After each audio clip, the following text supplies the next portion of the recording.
আমাৰ চাৰ্চৰ লগত ৰিলেটেডে নাই সেই মানুহক পাৱাৰ অফ এটৰ্নি দিছে।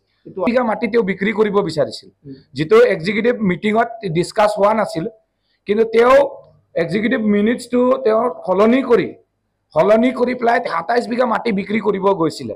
আৰু যিটোত আমি পাদ্ৰীসকলে যেতিয়া গম পালোঁ, আমি বাধা দিওঁতে তেওঁ আমাক শত্ৰু হিচাপে গণ্য কৰিলে আৰু ক্ষমতাৰ অপব্যৱহাৰ কৰি আমাক চৌকছ নটিছ আৰু অন্যান্য আমাৰ ওপৰত পদক্ষেপ ল'বলৈ আৰম্ভ কৰিলে। আমাৰ সেনলুক হস্পিটেল 1923 চনতে স্থাপন হৈছিল আৰু 2023ত 100 বছৰ সম্পূৰ্ণ হ'ল। আৰু সেই চব অনুষ্ঠানটো মিছনেৰীসকলে স্থাপন কৰিছিল, য'ত একেবাৰে দৰিদ্ৰ, যাৰ টকা পইচা নাই, তেওঁলোকে তাৰ পৰা সেৱা শুশ্ৰূষা পাব, চিকিৎসা পাব। আৰু সেই উদ্দেশ্যলৈ খুলি আমাৰ সম্পূৰ্ণ চাবুৱাবাসী ৰাইজৰ কাৰণে এটা উপকাৰ হোৱা এটা অনুষ্ঠান আছিলে। কিন্তু যেতিয়াৰ পৰাই বিশ্বপ আহিলে আমি চাইছোঁ লাহে লাহে এইটো ডাউন হৈ গ'ল। আৰু এদিন এনেকৈ যদি শ্বাটাৰ ডাউন কৰিব লগা হ'ল। আৰু সেই সময়ত পুনৰ যিসকল কৰ্মচাৰী আছিলে তেওঁলোকক আমি PF হওক, তেওঁলোকৰ যি চেলাৰী ছেক্ৰেটাৰীটো আছিলে, সকলোবোৰ দিবৰ কাৰণে 8 বিঘা মাটি বিক্ৰী কৰাৰ কাৰণে আমি এইটো কাউন্সিলত পাছ হ'লো, আমাৰ তাত ক'বলৈ একো নাই।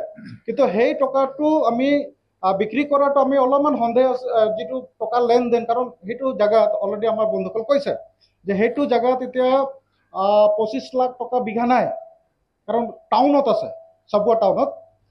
কিন্তু সেইটো সময়ত আমি দেখিলোঁ যে তেওঁলোকে বিক্ৰী কৰি তেওঁলোকে যিটো সেটেল কৰিলে, তাৰপাছত আমি ভাবিলোঁ সেইটো পুনৰুদ্ধাৰ হ'ব লাগে। যিসকল 11 বিঘা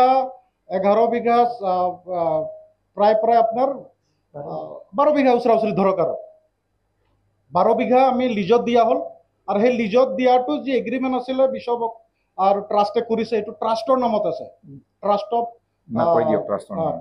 নাম নৰ্থ ইষ্ট ডাইচেচন ট্ৰাষ্ট এছ'চিয়েশ্যন নামত মাটিটো ৰেজিষ্টাৰ্ড আছে।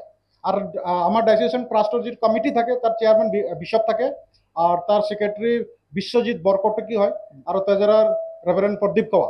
তো তেওঁলোকে কেনেকৈ লেনদেন কৰিছে আমি নাজানো, কিন্তু ৰাইজে কিন্তু সন্দেহ কৰিছে যে 8 বিঘা মাটিটো আমি বিক্ৰী কৰাৰ অধিকাৰ দিলোঁ, ঠিক, কিন্তু তাৰ পইচাটো যেনেকৈ আমি পাব লাগে, যেনেকৈ আমাক দুকুটি দেখুওৱাৰ লগে লগে ৰাইজে সন্দেহত চকু চাইছে, কিন্তু আমি তাত একো ক'ব বিচৰা নাই, কাৰণ সেইটো এটা লিগেল প্ৰচেছ কৰি বিক্ৰী হৈছে।